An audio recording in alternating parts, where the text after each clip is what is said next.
రాత్రిపూట రైల్వే స్టేషన్‌లో ఒంటరిగా ఉన్నా. చివరి ట్రైన్ కోసం వెయిట్ చేస్తున్నా.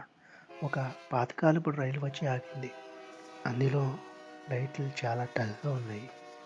నేను ఎక్కి ఒక కంపార్ట్మెంట్‌లో కూర్చున్నా.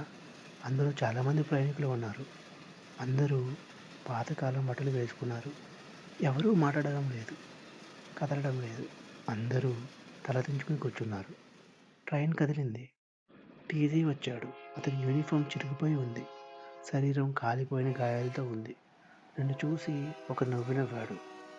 "నువ్వు బ్రతికున్నవాడివి. నీకీ ట్రైన్‌లో ఏం పని?" అన్నాడు. "ఈ రైలు నీకోసం కాదు" అన్నాడు.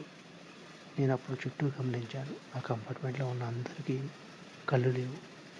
వాళ్ళందరూ ఒక్కసారిగా నా వైపే చూసి నవ్వుతున్నారు.